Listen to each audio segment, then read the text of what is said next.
Il y a tant à accomplir dans votre vie, mais vous ne parvenez pas à suivre le rythme du temps qui vous reste.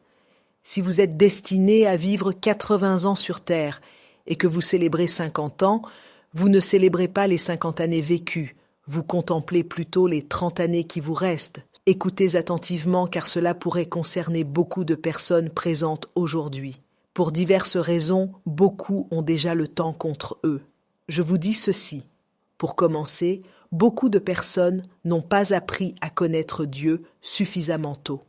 J'espère que vous comprenez qu'il faut du temps pour connaître Dieu et pour grandir spirituellement.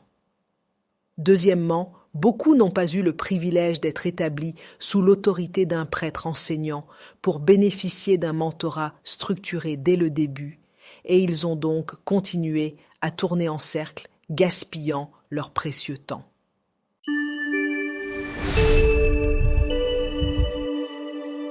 Quand vous voulez prospérer, voici les 2 dimensions de sagesse dont vous avez besoin, les stratégies divines et la direction divine. Ce n'est pas chaque dimension de la sagesse qui se traduit directement par la prospérité d'un individu. Dois-je poursuivre ? Et il répond, poursuis. Tu poursuivras, tu rattraperas, et sans faute, dit-il, tu récupéreras. C'est très important, la sagesse. Comment accéder à la sagesse ? Il existe de nombreuses façons d'accéder à la sagesse selon l'enseignement des Écritures. Vous pouvez accéder à la sagesse, premièrement et avant tout, en vous engageant dans la loi du Seigneur. La loi du Seigneur, la parole de Dieu, est capable de rendre les hommes sages. Il est écrit « Je vous recommande à Dieu et à la parole de sa grâce, qui peut vous édifier et vous donner un héritage parmi tous ceux qui sont sanctifiés. » Et cette parole, dont parle la Bible, est le recueil de la sagesse de Dieu. Christ n'est pas venu simplement pour révéler la sagesse de Dieu. Il est venu comme la sagesse de Dieu elle-même. Ainsi, lorsque vous interagissez avec la parole de Dieu, vous accédez à la sagesse. La sagesse en connaissant les voies de l'esprit et en sachant comment engager les voies de l'esprit pour votre bénéfice. Oui, vous pouvez accéder directement à la sagesse de Dieu par la prière. Vous pouvez, par la prière, transformer une version insensée de vous-même en une version sage, car la prière permet des transitions dans l'esprit. Luc 9, je crois, verset 29. Pendant qu'il priait, l'aspect de son visage changea et son vêtement devint d'une blancheur éclatante. Il est possible pour quelqu'un de transformer par la prière une version insensée de lui-même en une version sage. Seigneur, je suis fatigué de prendre des décisions imprudentes. Et vous commencez à prier. Vous alignez votre esprit avec celui du Saint-Esprit et vous serez étonné des résultats remarquables qui se manifesteront dans votre vie. Pour quelqu'un ici présent, vous n'êtes pas une mauvaise personne, mais tous les résultats qui entourent votre vie sont ceux de quelqu'un qui ne connaît pas Dieu. L'élément manquant est la sagesse. Il y a beaucoup de personnes sincères qui continuent à se punir avec des décisions autodestructrices parce que ce peut être une décision populaire, mais elle n'est pas fondée sur la sagesse. Pouvez-vous poser vos mains sur votre tête pendant 1 minute et implorer la sagesse à un niveau supérieur ? Allez-y, priez. Soyez sérieux, priez. Je suis fatigué de prendre des décisions qui freinent ma vie, qui freinent mon entreprise, qui freinent mon ministère. Que quelqu'un pose ses mains sur sa tête et parle. Sagesse, sagesse, sagesse. Alléluia. La sagesse se révèle directement dans la qualité des décisions que vous prenez, car les décisions, en vérité, déterminent la destinée. Chaque prochaine étape de votre destinée dépend du type et de la qualité des décisions que vous prenez maintenant. Laissez-moi vous dire quelque chose à propos des décisions. Personne n'a le pouvoir de choisir les conséquences. Vous ne choisissez pas les conséquences. Vous faites des choix et des décisions, et avec chaque choix et chaque décision viennent des conséquences inévitables. Donc, si votre vie et ma vie ne font pas de progrès constructifs, nous devons revenir à la planche à dessin et examiner attentivement la base de nos décisions. Sagesse. Numéro 2. La foi. La Bible dit que le juste vivra par la foi. Qu'est-ce que la foi? L'action que vous entreprenez comme démonstration de votre conviction concernant l'intégrité de Dieu. L'action que vous prenez, pas seulement la confession que vous faites, l'action d'obéissance qui atteste du fait que vous croyez Dieu. La foi n'est pas simplement croire en Dieu. Vous pouvez croire en Dieu et pourtant ne pas marcher par la foi. La foi va au-delà du domaine de la croyance. Je crois en Dieu. Je suis d'accord avec vous, mais cela ne vous apportera pas de résultat. Sommes-nous d'accord maintenant? Si c'est toi, ordonne-moi de venir vers toi. Et il a dit, viens. Et celui qui s'est effectivement levé et a marché sur l'eau était celui qui manifestait la foi. J'espère que vous savez qu'il n'a jamais dit, Pierre, viens. Pierre était celui qui a posé une question, mais Jésus a simplement dit, viens. Cela signifie n'importe qui, absolument n'importe qui. Celui qui a marché sur l'eau n'était pas celui qui a entendu Jésus. Celui qui a marché sur l'eau était celui qui a fait le pas. Le nom de ce pas était la foi. Ils ont entendu la parole, tout comme nous, mais la parole ne leur a pas profité, n'étant pas mêlée à la foi chez ceux qui l'ont entendue. Tout dans votre vie, vos exploits dans ce royaume, est toujours et sera toujours dépendant de la foi.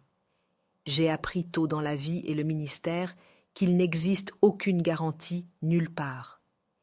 Vain est le secours de l'homme. Mais la Bible dit, ils ont regardé vers lui et leurs visages ont été illuminés.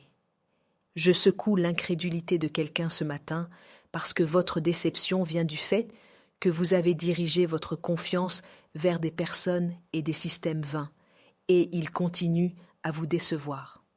La foi. L'assurance confiante que Dieu n'est pas un homme pour mentir, ni fils d'homme pour se repentir. Que s'il l'a dit, il est dans son pouvoir de le réaliser. Il y a 2 choses qui rendent Dieu puissant.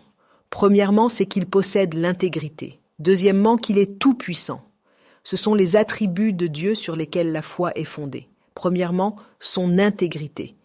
Deuxièmement, sa puissance, sa force. Il y a des personnes qui ont de l'intégrité.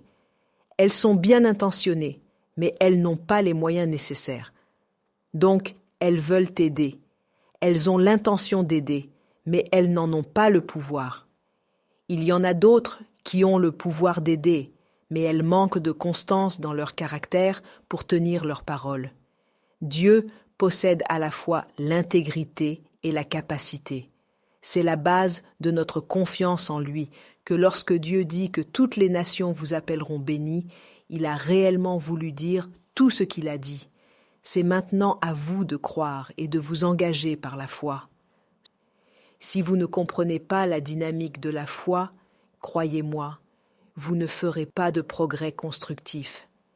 Vous ne pourrez pas faire de grandes choses pour le royaume. Voyez-vous, la façon dont Dieu parle aux hommes, il leur parle comme s'il se parlait à lui-même. Vous m'avez peut-être entendu dire ceci. Quand Dieu vous parle, il ne vous parle pas à votre niveau. Il vous parle comme s'il se parlait à lui-même. Il y a une dimension de lui en vous à laquelle il s'adresse. C'est la raison pour laquelle tout ce qu'il vous dit n'est pas ce que vous pouvez accomplir par votre propre force.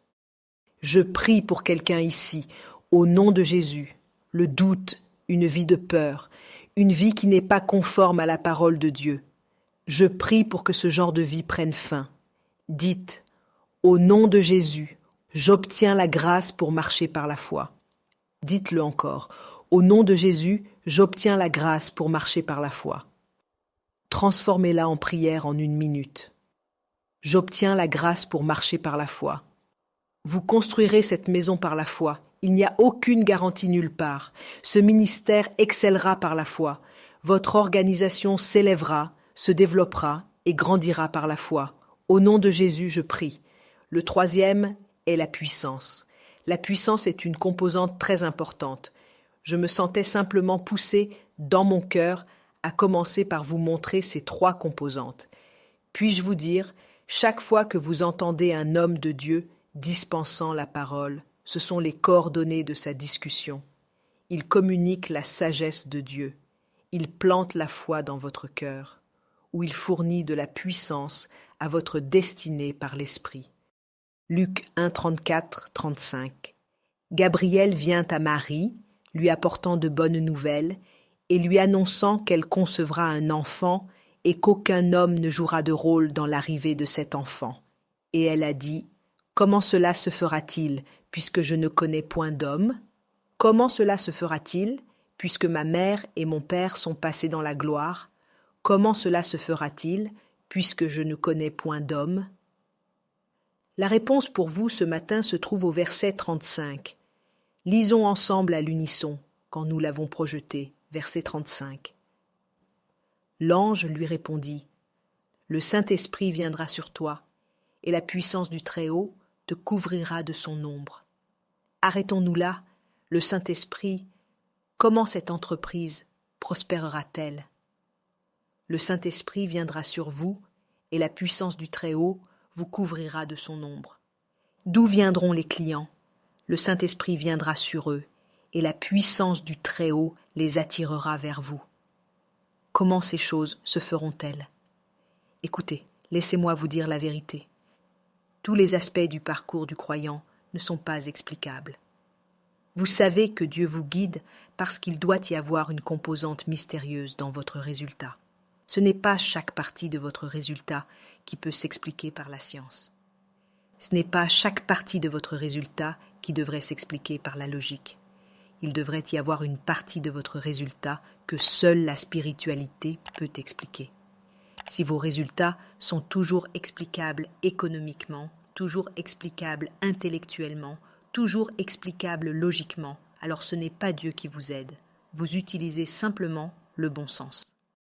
Il existe une dimension du résultat authentique que seule la spiritualité peut expliquer, comme le pasteur a partagé avant que je ne monte sur l'estrade. Laban est allé consulter par divination et il a dit « J'ai appris que Dieu m'a béni à cause de toi. Tu es entré dans ma maison avec quelque chose sur ta tête et cela redéfinit les finances, redéfinit la richesse, le domaine de cette famille. La puissance est importante. Beaucoup de choses, en fait, toutes les choses répondent à la puissance. Oui, monsieur, il est écrit « Par toi, je peux courir à travers une troupe et par mon Dieu, je peux sauter par-dessus un mur. » Cela nécessite la puissance du Très-Haut, et c'est à la lumière de cela que je veux simplement vous montrer une clé, et ensuite nous prierons. Est-ce que quelqu'un est prêt pour la puissance ce matin ? Genèse 27. La lecture complète va des versets 1 à 20. Je vais nous l'épargner pour gagner du temps. Voici donc Isaac, le père de Jacob et d'Ésaü. Sommes-nous d'accord ? C'est vers la fin de ses jours, et il est sur le point de prononcer une bénédiction sur ses fils. Puis il a appelé Ésaü et lui a dit « Ésaü, tu es mon fils, je veux que tu ailles dans les champs. » Écoutez attentivement. J'espère que vous savez qu'Isaac était un homme riche.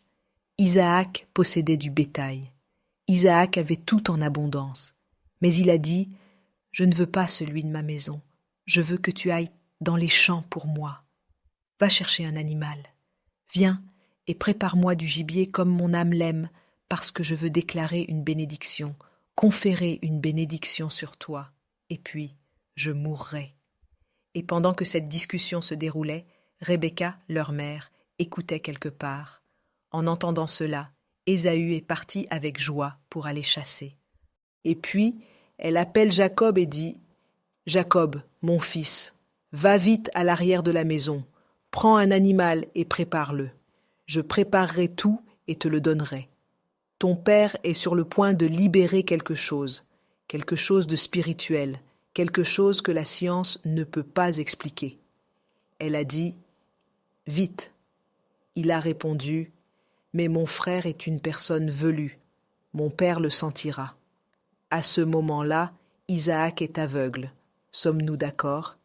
Et elle a dit « Ne t'inquiète pas, nous trouverons un moyen. » Nous développerons une stratégie pour que lorsqu'il te touchera, il sentira les poils et pensera que c'est ton frère.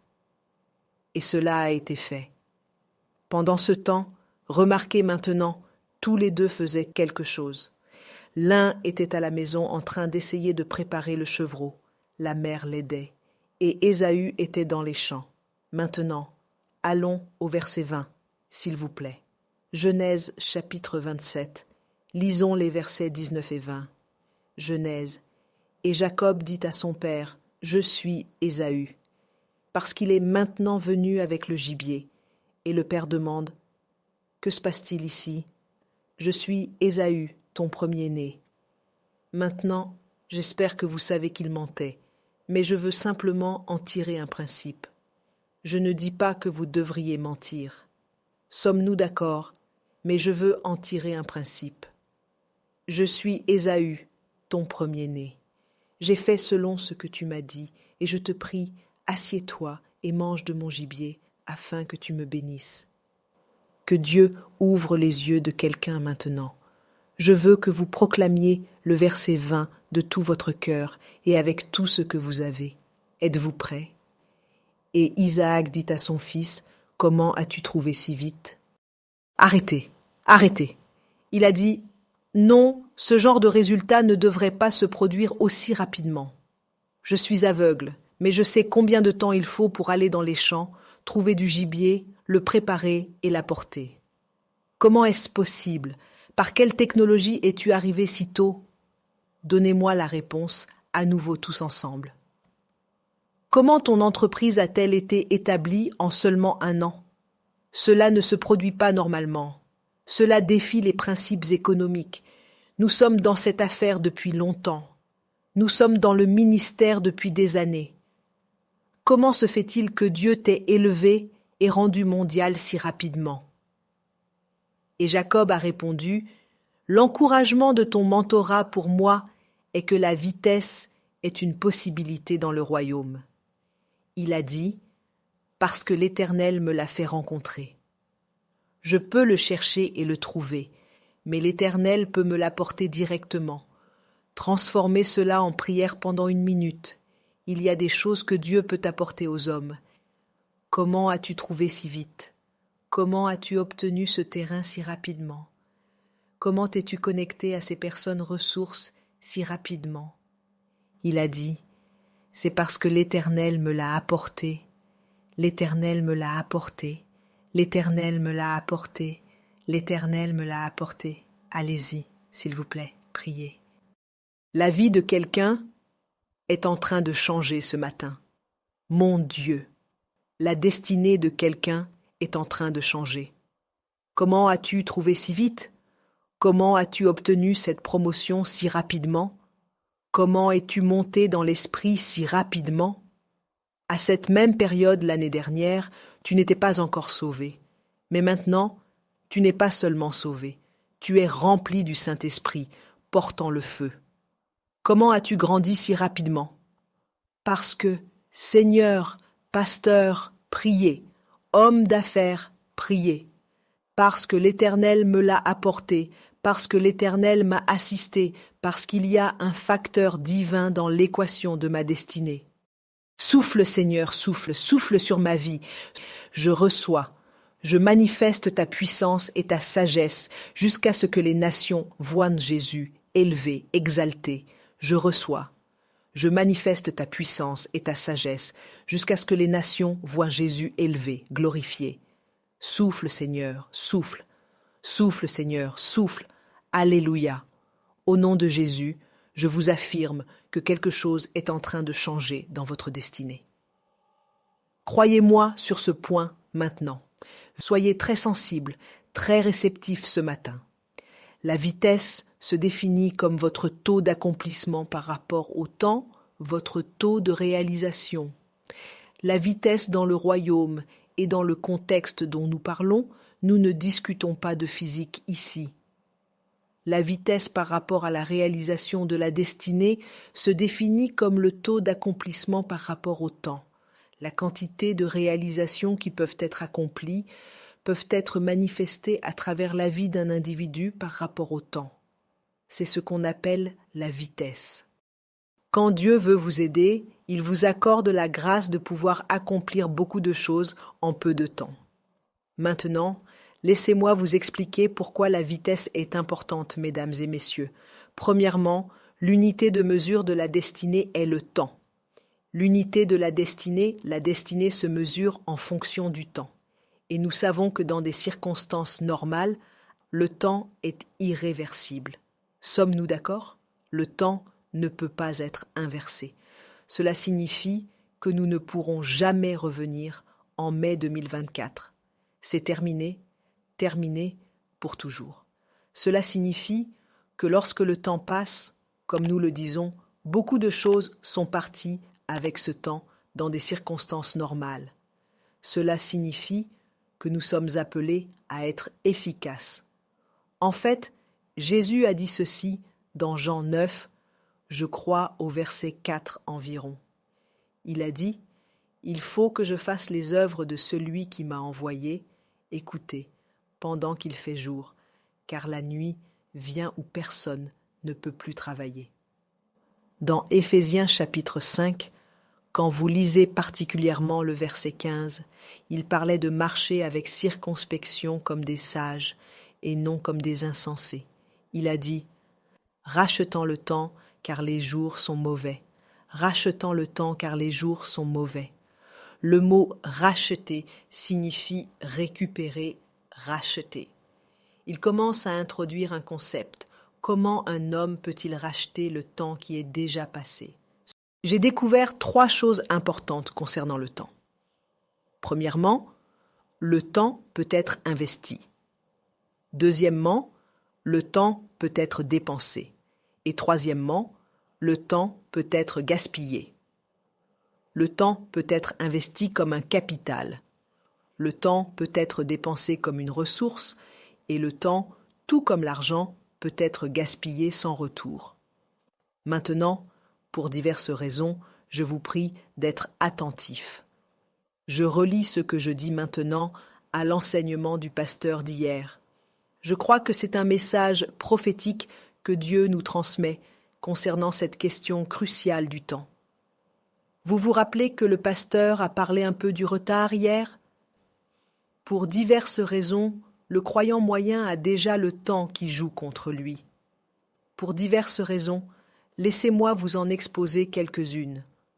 En raison de l'ignorance, en raison de la négligence, en raison de facteurs démoniaques, beaucoup ont déjà le temps qui agit contre eux. Nous avons créé un terme spécifique. Nous avons donné un nom à cette situation où le temps est contre un homme. Nous l'appelons retard. Nous l'appelons stagnation. Le retard ou la stagnation est le nom donné à une situation où le temps est déjà votre adversaire. En d'autres termes, il y a tant à accomplir dans votre vie, mais vous ne parvenez pas à suivre le rythme du temps qui vous reste. Si vous êtes destiné à vivre 80 ans sur Terre et que vous célébrez 50 ans, vous ne célébrez pas les 50 années vécues, vous contemplez plutôt les 30 années qui vous restent. Écoutez attentivement car cela pourrait concerner beaucoup de personnes présentes aujourd'hui. Pour diverses raisons, beaucoup ont déjà le temps contre eux. Je vous dis ceci. Pour commencer, beaucoup de personnes n'ont pas appris à connaître Dieu suffisamment tôt. J'espère que vous comprenez qu'il faut du temps pour connaître Dieu et pour grandir spirituellement. Deuxièmement, beaucoup n'ont pas eu le privilège d'être établis sous l'autorité d'un prêtre enseignant pour bénéficier d'un mentorat structuré dès le début, et ils ont donc continué à tourner en cercle, gaspillant leur précieux temps. Il existe 2 méthodes scripturaires pour racheter le temps. Chaque fois que Dieu veut aider un homme à racheter le temps, il introduit 2 éléments essentiels dans sa vie. Le premier s'appelle la restauration, le second s'appelle la vitesse. N'oubliez jamais cela, je vous prie. Ce sont les 2 voies scripturaires pour recevoir l'aide divine par rapport au temps. La première s'appelle la restauration. La seconde s'appelle le temps. Je veux dire, elle s'appelle la vitesse. La restauration. Que signifie restaurer? Restaurer signifie ramener des événements, des événements qui auraient dû se produire dans le passé et les placer dans votre présent. Des événements qui n'ont pas pu se produire dans votre hier, Dieu est capable de les saisir et de les amener dans votre aujourd'hui. C'est Dieu pour vous. L'assistant de destinée que vous auriez dû rencontrer en 2019, mais qu'en raison de négligence et d'insensibilité, vous avez manqué lorsque cette personne est venue et repartie, sans que vous puissiez la reconnaître. Dieu est capable de reprogrammer un scénario dans votre présent qui vous permettra de rencontrer à nouveau cette personne. Cela s'appelle la restauration. Est-ce que cela ressemble à ce qui arrive à quelqu'un parmi vous? Qu'au nom de Jésus, ce qui n'a pas pu se produire parce que vous n'étiez pas suffisamment réceptif.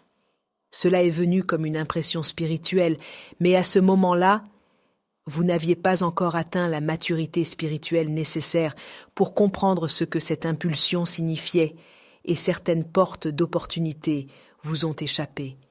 Certaines opportunités se sont présentées, puis se sont refermées, et vous n'étiez pas présent pour les saisir. Je prie pour vous que le Dieu de toute grâce, le Père même des esprits, reprogramme des événements favorables pour vous à nouveau, qu'il reprogramme des événements pour vous à nouveau, qu'il vous accorde une nouvelle opportunité. Alléluia. Dans Genèse chapitre 28, Jacob avait l'opportunité de rencontrer le Dieu de la Bible, mais il était négligent et manquait de sensibilité spirituelle. Il a vu une échelle qui reliait le ciel et la terre avec des anges montant et descendant. Chaque fois que vous observez des anges en mouvement, cela indique que Dieu est présent, qu'une transaction spirituelle est en cours. Les anges vont et viennent pour le bien des saints. Pourtant, Jacob n'a pas reçu de part personnelle dans cette rencontre extraordinaire. Comment est-il possible de vivre une rencontre aussi glorieuse sans en retirer aucun bénéfice? Il s'est réveillé et a simplement déclaré: l'Éternel était certainement dans ce lieu, et je ne le savais pas. Savez-vous que c'est après cet événement manqué que toute l'histoire difficile dans la maison de Laban a commencé? Dieu seul sait quel message les anges lui auraient transmis, message qui aurait peut-être permis d'éviter de nombreuses tragédies dans la maison de Laban. La prochaine fois que Jacob rencontre Dieu, c'est au chapitre 32, et cette fois-ci, il était suffisamment sensible pour saisir l'opportunité. Dieu a reprogrammé une rencontre divine à nouveau. Dieu a restauré sa chance. Oh, je veux que vous croyiez profondément à ce principe. Sommes-nous d'accord? Dieu restaure. Dieu peut tout restaurer. Il peut restaurer la joie. Il peut restaurer la paix. Il peut restaurer les finances. Vous en doutez? Demandez à Job, un homme qui aimait sincèrement Dieu. Il est arrivé à un point où sa vie a été complètement déchirée en morceaux, mais dans Job 42:10, j'aime particulièrement ce passage. La Bible déclare « Et Dieu ». La Bible dit « Et l'Éternel rétablit la situation de Job ». Donc ce que Job traversait s'appelait captivité. Mais l'Éternel a renversé la captivité de Job. L'Écriture dit « Ramène notre captivité comme les ruisseaux du Néguev. Transforme notre captivité. Que ce soit comme si nous vivions un rêve merveilleux. Restauration. » Et puis, le deuxième principe est la vitesse. Permettez-moi de vous donner 4 clés très rapidement. Je vais simplement les énumérer et ensuite nous prierons. 4 clés qui activent l'accélération et la vitesse dans votre vie. Quand Dieu veut apporter de la vitesse dans la vie d'une personne, il l'aide en lui donnant accès à ces 4 clés et ensuite, cette personne connaît l'accélération. Des accomplissements significatifs dans une période de temps remarquablement courte. Premièrement, la sagesse. La première clé qui contrôle la vitesse dans le royaume est la sagesse. La présence de la sagesse dans votre vie. Nous lisons pour référence Matthieu chapitre 25, 1, 13. Matthieu 25, 1, 13. Je n'ai pas le temps d'approfondir ce passage, mais c'est l'histoire bien connue des 10 vierges. Le premier point important de cette histoire est que toutes les 10 étaient vierges. Il ne s'agit donc pas d'une question de justice ou d'injustice. C'était fondamentalement une question de sagesse et de folie. Sommes-nous d'accord ? Et le facteur principal qui a fait la différence était le retard dans l'arrivée de l'époux.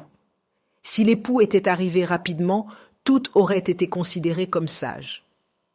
C'est le retard qui a révélé clairement qui était sage et qui était insensé. Sommes-nous d'accord sur ce point ? Et la sagesse des 5 vierges avisées consistait à emporter de l'huile supplémentaire, alors que les 5 autres n'avaient que des lampes allumées avec juste assez d'huile pour le moment présent, sans prévoir l'avenir. La leçon morale de cette histoire est que vous pouvez être juste comme les 10 vierges, et pourtant souffrir les conséquences de l'imprévoyance. La porte se fermera, et vous resterez dehors. Ce n'était pas une question de justice ou d'injustice. 10 vierges, mais 5 ont été qualifiées de sages et 5 de folles. La sagesse peut vous aider à accomplir rapidement des choses importantes en peu de temps, des réalisations accélérées. Par exemple, c'est la sagesse qui enseigne à un leader comment multiplier ses résultats en mettant en place des systèmes et des structures efficaces. Sommes-nous d'accord ? Moïse s'épuisait en tant que leader, bien qu'il fût bon, parce qu'il ne savait pas comment multiplier sa capacité et optimiser ses résultats. C'est alors qu'un homme nommé Jéthro, son beau-père, l'a interpellé et lui a dit « Écoute, tu es un bon leader, mais d'un point de vue administratif, tu t'épuiseras complètement et tu mourras prématurément comme un insensé. » Il lui a conseillé « Établis des équipes. » Sommes-nous d'accord ?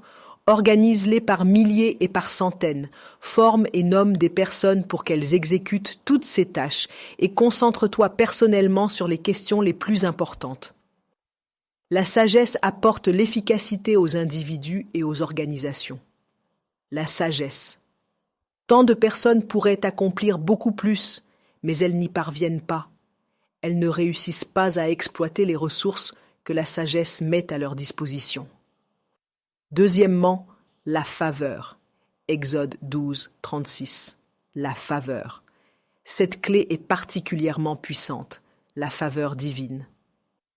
Quand Dieu veut accorder de la vitesse à une personne, il lui donne l'opportunité de rencontrer la faveur. Proclamons cela ensemble. Exode chapitre 12 et verset 36. Et l'Éternel fit trouver grâce au peuple aux yeux des Égyptiens, qui leur prêtèrent ce qu'ils demandaient.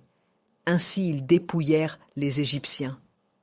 Vous n'obtenez les choses dont vous avez réellement besoin que par la faveur divine. Les choses essentielles dont vous avez besoin. L'Éternel fit trouver grâce au peuple, les choses précises dont ils avaient besoin. Examinons Esther chapitre 2, s'il vous plaît. Esther chapitre 2, j'aime particulièrement ce passage, versets 8 et 9. C'est l'histoire d'Esther qui est préparée par Hégaï, le gardien des vierges du roi, pour aller rencontrer le roi. Voici ce que dit la Bible. Lorsque l'ordre du roi et son édit furent entendus, et que de nombreuses jeunes filles furent rassemblées à Suse, la capitale, sous la garde d'Hégaï, Esther fut également amenée dans la maison du roi. Donc elle n'était pas la seule candidate. Esther faisait partie des nombreuses jeunes femmes placées sous la garde d'Hégaï, le gardien des femmes du roi. Lisons maintenant le verset 9. Alléluia! La jeune fille plut à Hégaï et gagna sa faveur. Quel en fut l'effet concret? Et il s'empressa de lui fournir. Arrêtons-nous là. Qu'a-t-il fait exactement? Ce n'est pas suffisant de simplement donner, vous devez recevoir au moment opportun. Vous pouvez recevoir, mais trop tard pour que cela soit utile. La Bible nous révèle que parce que la main de Dieu était sur elle, cet homme s'empressa de lui fournir, s'empressa de lui donner ce dont elle avait besoin. N'est-ce pas une prophétie pour quelqu'un ici présent? Il lui donna promptement ce dont elle avait besoin. Au nom de Jésus-Christ, il y a des personnes qui postulent pour des emplois. Et ces entreprises ont parfaitement le pouvoir de leur offrir ces postes. Mais elles retardent tout jusqu'au jour où vous êtes complètement endetté. Vous devez combien ? Même 10 années de salaire ne suffiraient pas à rembourser vos dettes. C'est seulement à ce moment critique qu'ils vous offrent finalement l'emploi.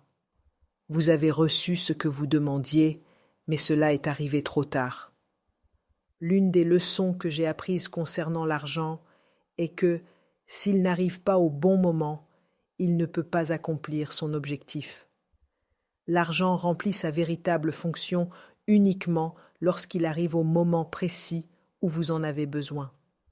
Supposons que vous deviez financer le voyage de quelqu'un pour un traitement médical et que vous ayez besoin, par exemple, de 10 millions de Naira, mais que l'argent n'arrive que 2 jours avant le décès de cette personne.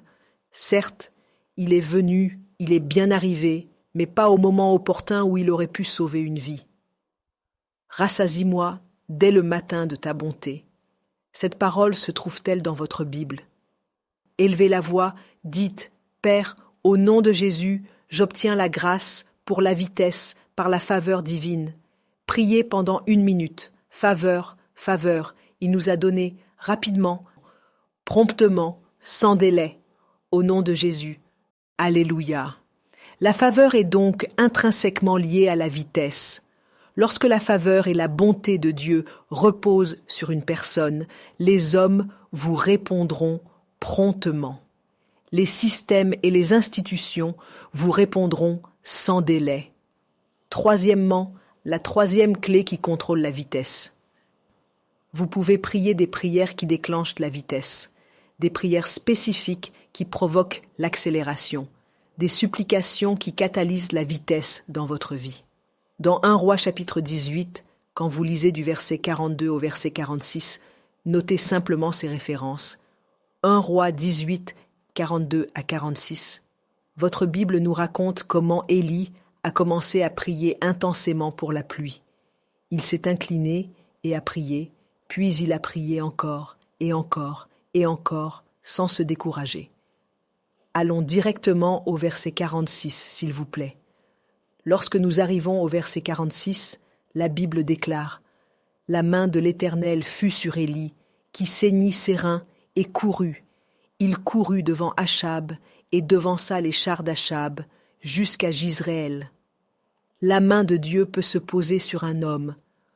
Vous pouvez prier pour obtenir la faveur, mais vous pouvez également prier pour provoquer la vitesse. Père, accorde-moi de la vitesse, apporte de la vitesse dans ma vie, apporte de la vitesse dans mes affaires. Jésus était en prière pendant qu'il demandait aux autres de traverser vers l'autre rive.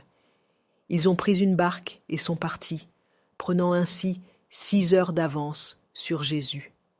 D'après ce scénario, on pourrait penser que Jésus avait un retard de 6 heures. Mais dès que Jésus eut terminé sa prière, il n'eut plus besoin de barque. Il s'est levé et a commencé à marcher sur l'eau. En peu de temps, il les avait rattrapés. Lorsqu'ils l'ont aperçu, ils ont cru voir un fantôme. C'est alors qu'ils ont dit « Si c'est bien toi, ordonne-moi de venir », ce qui signifie « Puis-je, moi aussi, vivre cette expérience ? J'utilisais une barque alors que toi, tu as marché à pied. » Et il a répondu « Tout le monde peut venir. » Une barque est certes un bon moyen de transport, mais ce n'est pas le seul.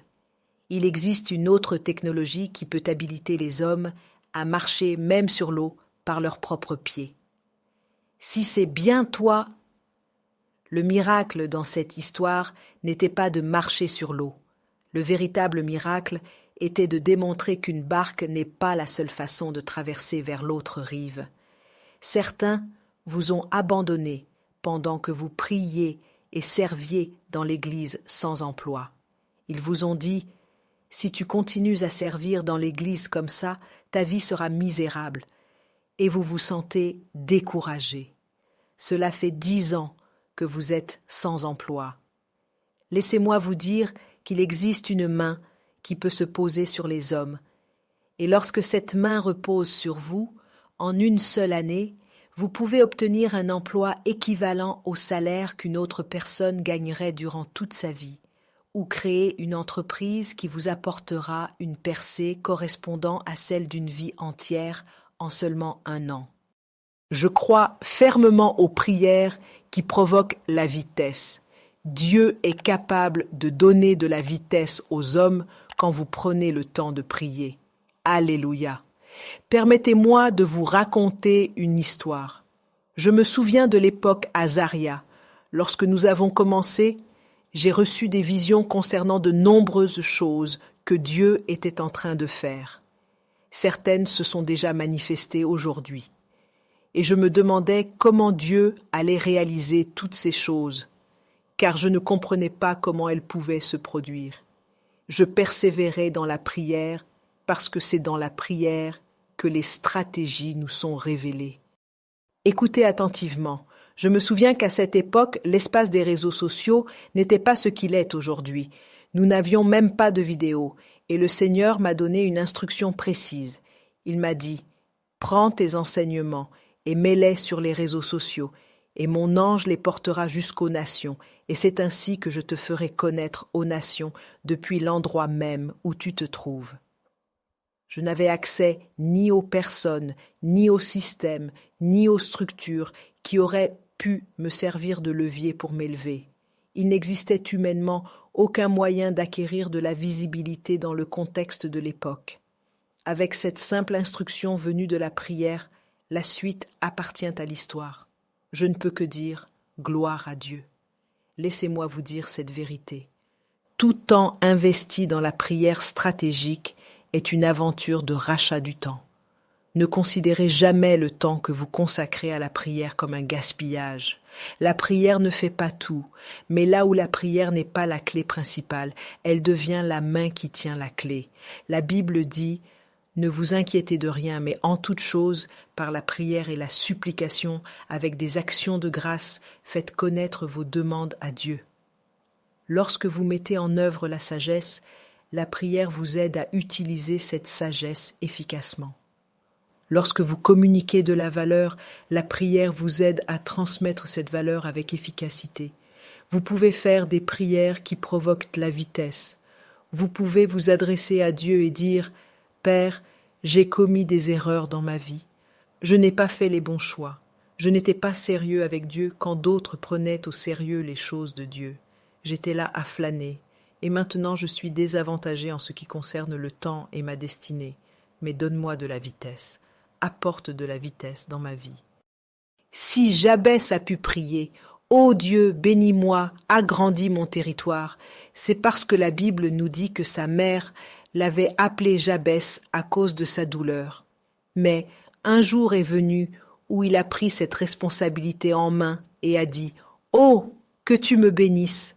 Cela signifie que vous aussi, vous pouvez prier et dire « Dieu, donne-moi de la vitesse ». Beaucoup parmi nous viennent de familles où vous devez résoudre des problèmes qui existaient avant même votre arrivée, avant même de commencer à affronter votre propre destinée. Dans votre situation actuelle, vous n'avez pas encore commencé à vivre votre véritable destinée. Vous payez le prix et vous corrigez des situations qui se sont produites hier, des ennemis qui se sont rassemblés avant même votre naissance. Vous êtes encore engagé dans un processus de réconciliation avec des adversaires amenés par vos parents et d'autres personnes avant même de pouvoir commencer à résoudre les problèmes de votre propre existence. Et vous voilà maintenant dans la quarantaine ou la cinquantaine. Quand finirez-vous de régler ces problèmes hérités pour enfin pouvoir dire « Maintenant, je peux m'occuper de ma propre destinée ». Vous avez besoin de vitesse, dites vitesse. Un homme qui a commencé à se battre contre votre père avant que celui-ci ne décède, cet homme a juré que tant qu'il vivrait, vous ne connaîtriez jamais la paix. Et il occupe maintenant une position stratégique de gardien. Une grande partie de votre vie est consacrée à tenter de négocier une réconciliation. Finalement, cet homme est parti rejoindre le Seigneur, mais le prix pour avoir attendu son départ vous a coûté 45 années de votre vie. Quand pourrez-vous finalement commencer votre propre parcours? À cause de cet homme, aucune entreprise ne voulait vous confier quoi que ce soit. Votre nom avait été entaché par sa faute. L'homme est mort, mais la tache sur votre réputation persiste. Aucune entreprise ne vous accordera de contrat. Quand aurez-vous l'occasion de leur expliquer « Je suis innocent, c'était un conflit entre mon père et lui, pas moi ». Nombreux sont ceux qui portent des batailles héritées, des noms qui sont devenus comme des cadenas verrouillant de nombreuses portes d'opportunités. Vous avez passé votre vie à essayer d'ouvrir le cadenas sans même pouvoir ouvrir la porte. Maintenant que vous avez réussi à ouvrir le cadenas pour accéder à la porte, vous êtes trop épuisé pour l'ouvrir. Vous avez besoin d'aide. Que quelqu'un dise « Aide-moi, Dieu ». Et ainsi, lorsqu'Isaac a demandé à Jacob, qui se faisait passer pour Ésaü, « Comment as-tu pu trouver cela si rapidement ?» Il a répondu « C'est parce que l'Éternel me l'a fait rencontrer. » Alléluia. La dernière clé qui commande la vitesse est la puissance des déclarations prophétiques. Le prophétique est une opération spirituelle mystérieuse qui est capable d'apporter de la vitesse. 2 Rois 7. Nous lirons le verset 1, puis nous passerons au verset 18 par souci de temps, car c'est ce qui est sur le point d'arriver à quelqu'un ici. 2 Rois 7, verset 1, puis verset 18. Alors Élisée dit « Écoutez la parole de l'Éternel. Ainsi parle l'Éternel. Demain, à 7 heures, c'est toujours une question de temps. Demain, à 7 heures, on aura une mesure de fleur de farine pour un sicle et 2 mesures d'orge pour un sicle à la porte de Samarie. » Le verset 18 déclare « Et cela arriva ». J'aime particulièrement cette expression « Et cela arriva ». Comme l'homme de Dieu l'avait annoncé au roi en disant « Ceci et cela arriveront ». L'homme de Dieu avait dit « À 7 heures demain », et effectivement, cela s'est produit. Je ne veux pas vous ennuyer avec les détails de comment cela s'est passé, mais c'est une histoire fascinante à lire car le miracle s'est accompli par l'intermédiaire de 4 lépreux, des personnes qui étaient handicapées. L'Esprit de Dieu a commencé à agir autour d'eux. L'idée était toujours présente, mais la grâce pour la recevoir manquait. Un jour, ils se sont dit « Pourquoi restons-nous assis ici jusqu'à mourir ? Levons-nous et livrons-nous à nos ennemis. Peut-être ne sommes-nous d'aucune utilité pour nous-mêmes. » Quand une prophétie est prononcée, n'importe quoi peut devenir un instrument, que ce soit un bâton pour faire remonter le fer d'une hache à la surface de l'eau ou un âne qui se met à parler. Une fois qu'une parole prophétique est donnée, tout ce que vous possédez devient suffisant pour accomplir cette prophétie. Lorsque la prophétie intervient, même si vous n'avez qu'un peu d'huile dans votre maison, le prophétique peut la transformer, il peut la multiplier. Qu'as-tu dans ta maison ? Rien si ce n'est un peu d'huile. Il a répondu « C'est exactement ce qu'il nous faut ». Avec la puissance de la prophétie, j'espère que vous comprenez que le miracle reçu par cette veuve n'était pas uniquement celui de la multiplication. Le premier miracle était de savoir où trouver les vases, puis de trouver ceux qui achèteraient l'huile une fois les vases remplis. Tous ces éléments constituaient des miracles en soi. Obtenir des vases était une chose. Il y avait des gens qui pouvaient lui en prêter. Mais pourquoi ne lui ont-ils pas plutôt prêté de l'argent pour payer sa dette ? C'est la prophétie qui a positionné ces personnes. Ne pensez-vous pas qu'il a simplement dit « Va emprunter des vases » ? Son problème fondamental était qu'elle se trouvait seule. Personne n'était là pour l'aider, et ses enfants allaient être pris comme esclaves en garantie. Mais quand le prophète est intervenu, il lui a dit « Des hommes ont été positionnés stratégiquement pour t'aider. Va les rencontrer. » C'est comparable à ce que Jésus a dit « Allez au village qui est devant vous. À l'entrée, vous trouverez un ânon attaché, sur lequel aucun homme ne s'est encore assis. détachez-le et amenez-le.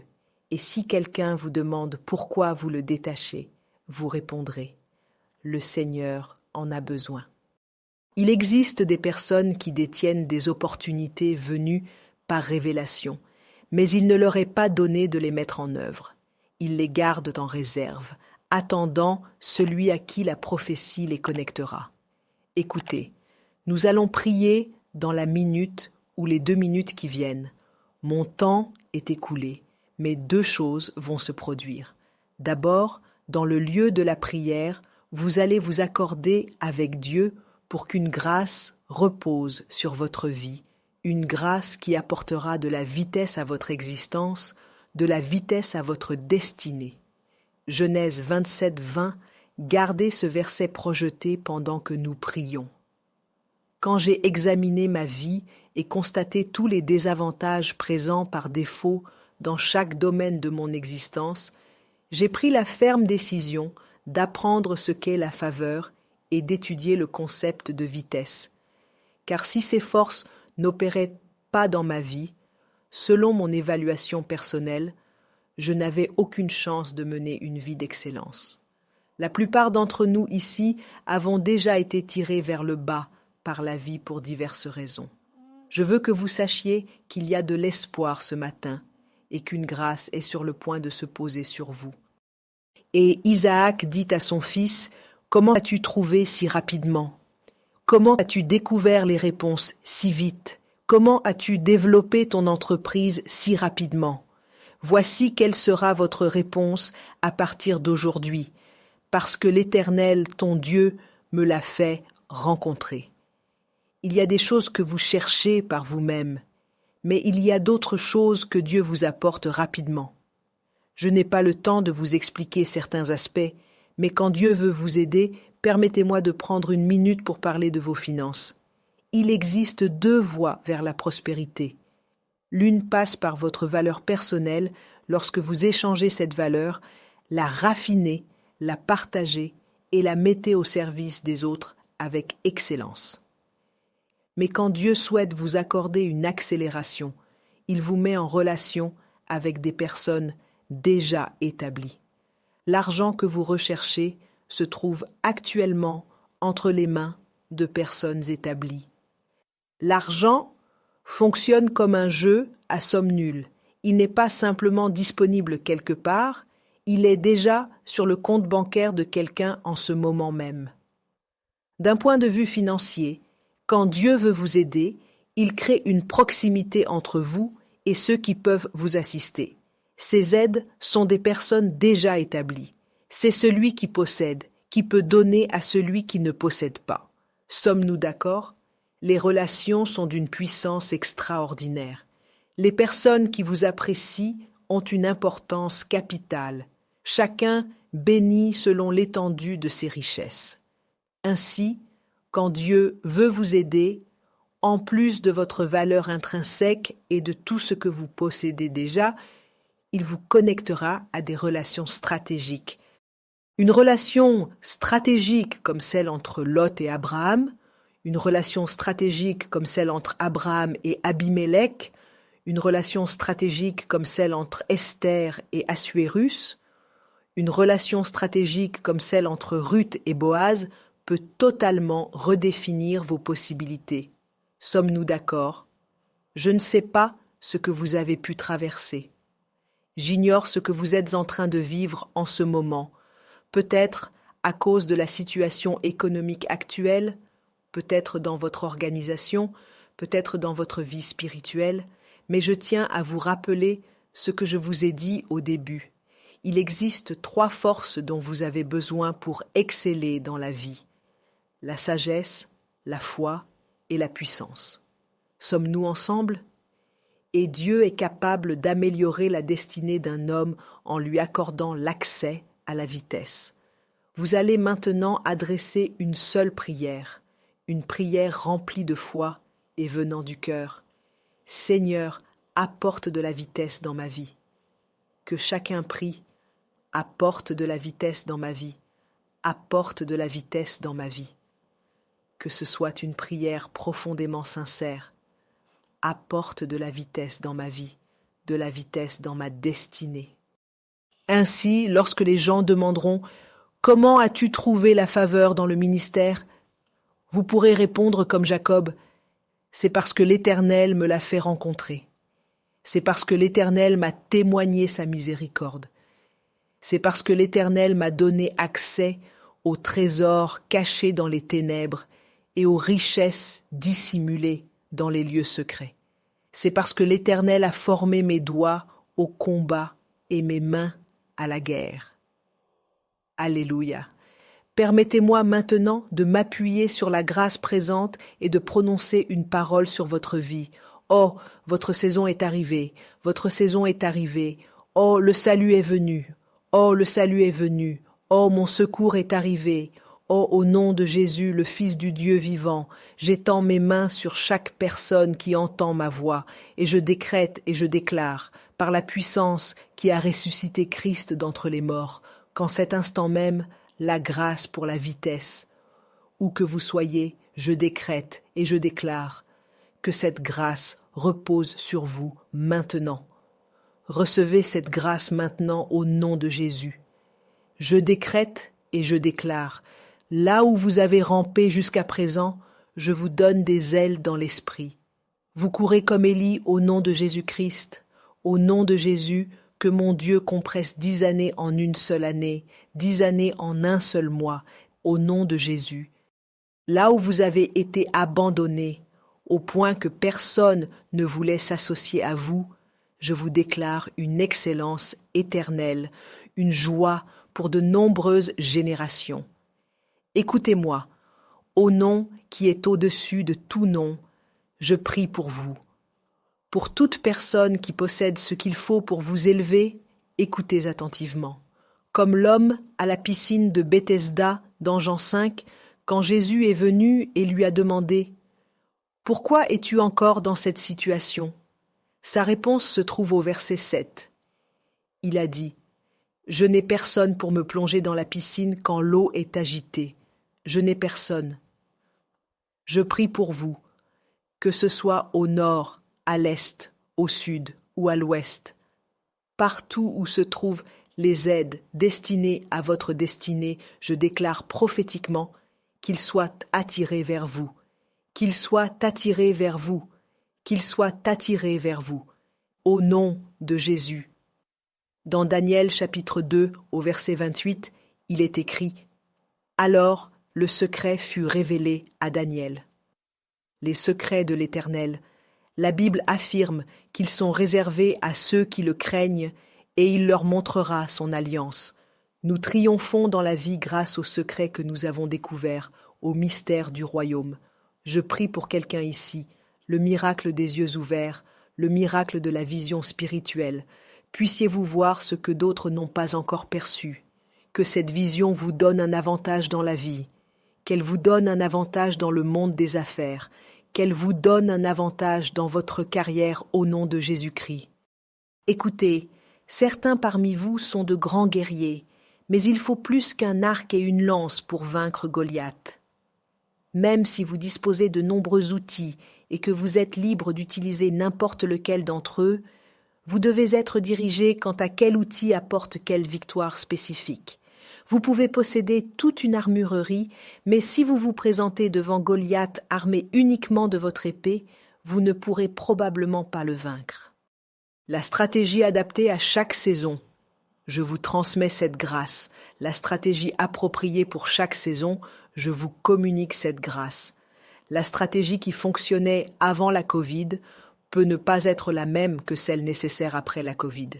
Simplement parce que vous avez réussi avant la pandémie, la grâce de vous réinventer, la grâce d'évoluer, la grâce d'innover, d'obtenir des stratégies plus élevées et plus puissantes, adaptées aux temps actuels. Je libère cette grâce sur vous au nom de Jésus-Christ. Par conséquent, là où vous avez été immobilisés, comme Moïse l'a ordonné à la nation d'Israël, faites des progrès, accélérez, allez de l'avant. Église de l'élévation, dans toutes vos expressions mondiales, avancez en Amérique, avancez au Canada, avancez en Europe, Avancez à Abuja par tous les moyens conformes à Dieu. Faites des progrès au nom de Jésus. Traversez en courant au milieu des troupes ennemies. Franchissez les murailles au nom de Jésus. Qu'une avalanche de témoignages se produise. Que les jeunes de cette Église accomplissent des choses puissantes avant la fin de 2025 au nom de Jésus.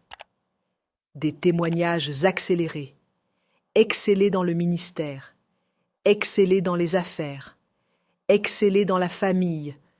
Excellez dans vos carrières. J'ouvre pour vous les portes à double battant des nations. Accédez aux nations nécessaires à votre élévation. Accédez aux nations nécessaires à votre rayonnement. Accédez aux systèmes et aux structures. Nous les mettons sous pression pour votre bien. Les systèmes financiers, les systèmes économiques, les systèmes politiques, nous les mettons sous pression pour votre avantage. Par tous les moyens, avancez. Avancez dans la justice, avancez dans la grâce au nom de Jésus-Christ. Et tandis que vous progressez, je prie pour votre vie spirituelle. Que vous ne prospériez jamais aux dépens de votre vie de prière, que vous ne prospériez jamais aux dépens de votre intégrité, que vous ne prospériez jamais aux dépens de votre amour pour Jésus, que pendant que vous vous élevez, pendant que vous accélérez, pendant que vous progressez, pendant que vous commandez la vitesse, votre feu ne s'éteigne jamais, que votre autel de prière ne soit jamais délaissé, que votre consécration ne soit jamais compromise au nom de Jésus. Que Dieu vous bénisse.